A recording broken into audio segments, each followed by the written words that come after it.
ప్రొద్దుటూరులో ఒక మారీచుడు ఉన్నాడు. మారీచుడు అంటే కూడా ఏమో చెప్పాల్సి వస్తాం మళ్ళీ. ఇప్పుడు ప్రజలకు చాలా మందికి మారీచుడు అంటే తెలియదు.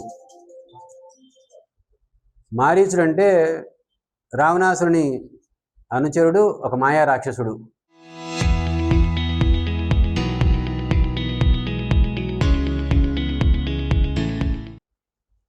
రంగులు మార్చే రాక్షసుడు అనమాట.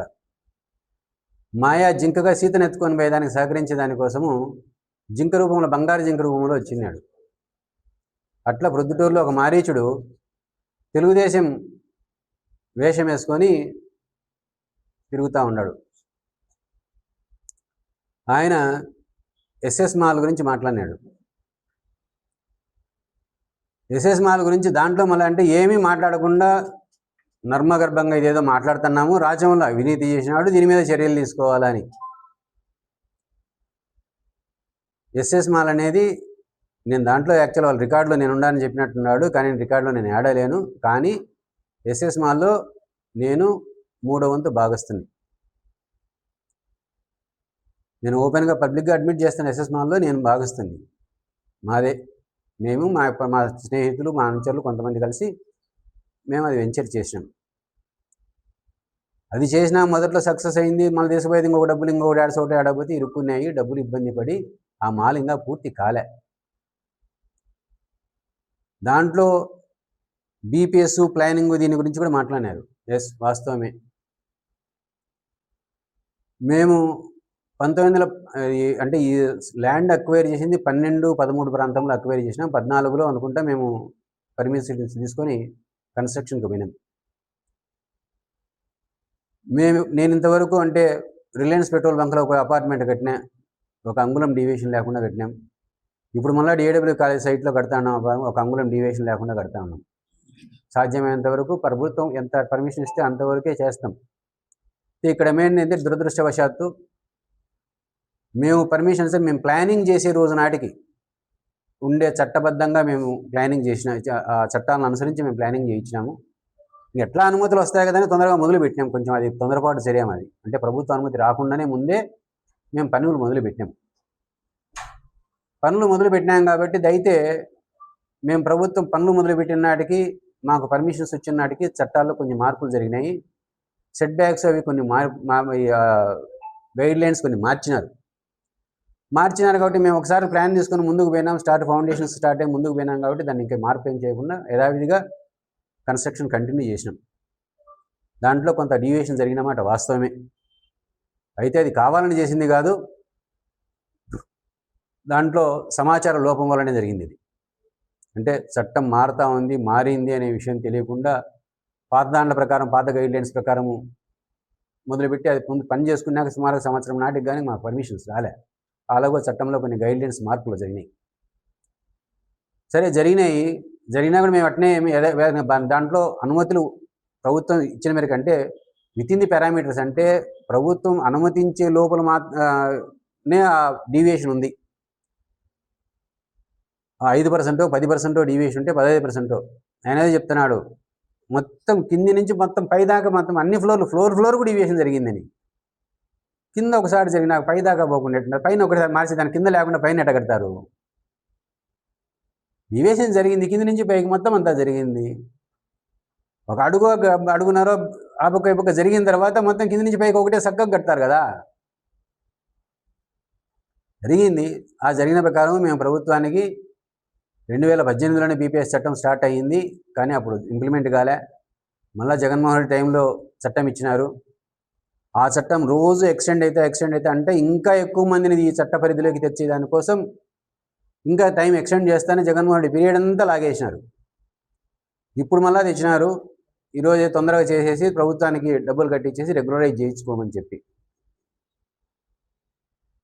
ప్రభుత్వానికి రెగ్యులరైజ్ చేసేదానికి మేము సిద్ధంగానే ఉన్నాం. దానికి అప్లికేషన్ పెట్టినాము యాక్చువల్గా. అయితే దానికి మొట్టమొదటి మేము పెట్టిన నాటికి 2018, 19, 21 నాటికి 3 కోట్ల చిల్లర డబ్బు కట్టాల్సింది అని చెప్పినారు. సరే, నిన్న పరిస్థితుల ప్రకారం మళ్ళీ 5 కోట్ల చిల్లర కట్టాలని అన్నారు. అంత కట్టాల్సిన పని లేదా, మా గైడ్లైన్ మేము పాత దాని ప్రకారం తీసుకోండి అని అడుగుతూ ఉన్నాము. రెండోది, కొన్ని అనవసరమైన ఇప్పుడు కలిపినారు, దాంట్లో మీ పరిధిలోకి రానేటి కూడా కలిపినారు, దీంట్లో తగ్గించుకోవాల్సిందిగా కూడా మేము అడుగుతా ఉన్నాము. తగ్గిస్తే కొంత అమౌంట్ తగ్గితే తగ్గచ్చు, తగ్గినా తగ్గకపోయినా ప్రభుత్వం ఫైనల్గా దీంట్లో మున్సిపాలిటీ వాళ్ళు ఎంత దీన్ని కట్టాల్సి వస్తుందని నిర్ణయిస్తారో ఆ విధంగా కట్టి మేము రెగ్యులరైజ్ చేసుకోవడానికి సిద్ధంగా ఉన్నాము. అదేదో బాకీ ఉంది, అది అసలు ఎందుకు ఆ చట్టమే ఇంప్లిమెంటే కావడంలే. ఎందుకు కావడం లేదంటే బీపీఎస్ చట్టం మీద కొందరు కోర్టుకు వేసినారు, ఈ చట్టం తీసుకురాకూడదు, ఇది ప్రజా వ్యతిరేకము అని చెప్పి. ఈయన ఇంకా మారీచుడు మాట్లాడితే ఏం చెప్తాడంటే, దీన్ని బీపీఎస్ చేయకుండా ఇది చేస్తే ఈ కాలమ్స్ పడి కూలిపోవచ్చు, అగ్నివిధి జరగచ్చు, ఇంకొకటి జరగచ్చు, ఇంకొకటి. అంటే డబ్బు కట్టినాకైతే వస్తాయా, ఏం జరిగినా ఓకేనా?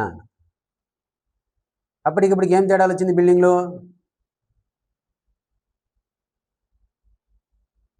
ఈ బీపీఎస్ చట్టం ప్రకారము మేము డబ్బు కట్టడానికి సిద్ధంగా ఉన్నాం. ఎప్పుడు ప్రభుత్వం అనుమతిస్తే అప్పుడు మేము అప్లికేషన్ పెట్టి ఉన్నాం. మున్సిపాలిటీలో మా రికార్డు ప్రకారం వెరిఫై చేసుకుని అప్లికేషన్ సిద్ధంగా ఉంది, దానికి సిద్ధంగా ఉన్నాం మేము పరిపూర్ణంగా. అయితే కొంత డబ్బు లేక కొంత ఇబ్బందులు పడతానే మాట వాస్తవమే. ట్యాక్స్ కట్టలేదు, కోట్లు ట్యాక్సులు కట్టలేదు అన్నాడు. మా చట్ట ప్రకారం మాకు ఇప్పుడంటే మేము రూములు కొన్నాము, అమ్మిన తర్వాత మా ఇండవు. మిగతా వాళ్ళది ఆ కాంప్లెక్స్కి అంతా ఎంతమంది కట్టాలన్నా, దాంట్లో ఎంత ట్యాక్స్ కట్టాలన్నా మాకు తెలియదు. కానీ నాకు తెలిసినంత వరకు ఎస్ఎస్ మాల్ కట్టాల్సిన వాళ్ళు డిమాండ్ నోటీస్ అయితే 28 లక్షలు. 28 లక్షల రూపాయలు మేము ఎస్ఎస్ మాల్ వాళ్ళు కట్టాలని చెప్పి నోటీస్ ఇచ్చినారు మున్సిపాలిటీ వాళ్ళు. అయితే ఇది కూడా అంటే మీరు కావాలంటే మీరు దీంట్లోకి అనుమానం ఉండేటోళ్ళు లేదా మున్సిపాలిటీ స్టాఫ్కి అంతా, ఈ ప్రతిపక్ష నాయకులు ఇప్పుడు ఈ విమర్శలు చేసిన వాళ్ళకు వీళ్ళందరికీ ఒకరోజు టూర్ ప్రోగ్రాం పెడతా, ఆ రోజు టిఫిన్ ఏర్పాటు చేస్తా. కావాలంటే మీరందరూ వచ్చినారంటే మొత్తం పైన చూడండి, మిగిలిపోయినది పైన 3-4 ఫ్లోర్లు మిగిలిపోయిండే, దాన్ని పూర్తి కాలే. అసంపూర్ణంగా ఉండడానికి ట్యాక్స్లు ఎందుకు వేస్తారా? అసంపూర్ణంగా ఉండడానికి ట్యాక్స్ కట్టాలి గవర్నమెంట్కు. కన్స్ట్రక్షన్ పూర్తి అయ్యి హ్యాండ్ ఓవర్ అయినప్పుడు కానీ ట్యాక్స్ కట్టాలి గవర్నమెంట్కు. ఇది పోయిన గవర్నమెంట్లో కావాలని, వైసీపీ గవర్నమెంట్లో కావాలని మా మీద వేసినది డిమాండ్ నోటీస్ తప్ప మేము ఆ ట్యాక్స్ కూడా కట్టాల్సిన పనిలే యాక్చువల్గా చట్టబద్ధంగా. అయితే దాన్ని కూడా వీలైతే అవసరమైతే కోర్టుకైనా పోయి దాన్ని ఎగ్జామ్షన్ తీసుకునే దానికి కూడా ప్రయత్నం చేస్తాం, లేదా మున్సిపల్ అథారిటీస్కి విన్నవించి వాళ్ళను చూపించి. ఎందుకంటే పైన థియేటర్ వాళ్ళ 3వ ఫ్లోరు 4వ ఫ్లోరు ఇన్కంప్లీట్ ఉన్నాయి,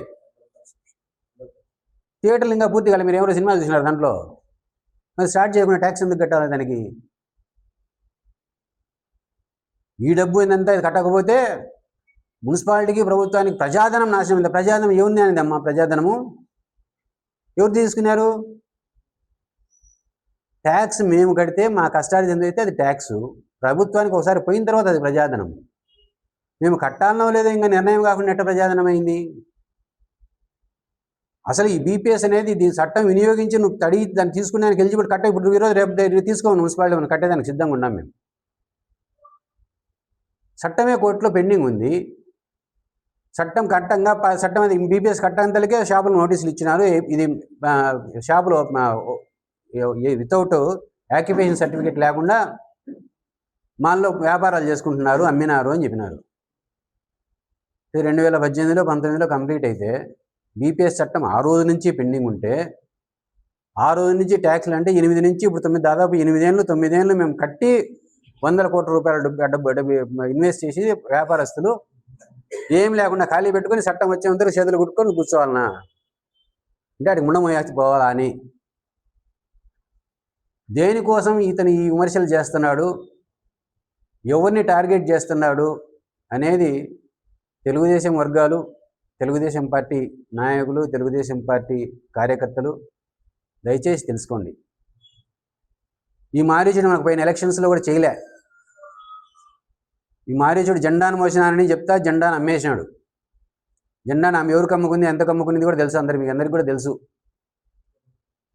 కాబట్టి ఈ చరిత్ర అంతా పార్టీ అధిష్టానానికి కూడా పూర్తిగా తెలుసు, లోకేష్ గారికి, చంద్రబాబు నాయుడు గారికి ఈ మారీచుని గురించి. తెలుగుదేశం పార్టీ ప్రభుత్వ పెద్దలందరికీ, పార్టీ పెద్దలందరికీ అందరికీ తెలుసు. కాబట్టి తెలుగుదేశం పార్టీ కార్యకర్తలు కూడా అప్రమత్తంగా ఉండి ఈ మాయమాటలు నమ్మకుండా, ప్రలోభాల్లో పడకుండా జాగ్రత్తగా ఉండాల్సిందిగా విన్నవిస్తూ ఉన్నారు. ఇది మళ్ళీ దీనికోసం ఆయన ఒక ప్రెస్ మీట్, నువ్వు రావా ధర్నా చేస్తావా, నువ్వు రా ధర్నా చేస్తావు. ఎవడు రమ్మన్నాడు ధర్నా చేయడానికి? అది మా ప్రైవేట్ ఆస్తి. ధర్నా వాడీడు వచ్చి చేస్తే పై పగలెంగుతా. తమాషేం? ఎందుకు చేస్తారు మా ప్రైవేట్ ఆస్తి కట్టుకొచ్చి ధర్నాలు?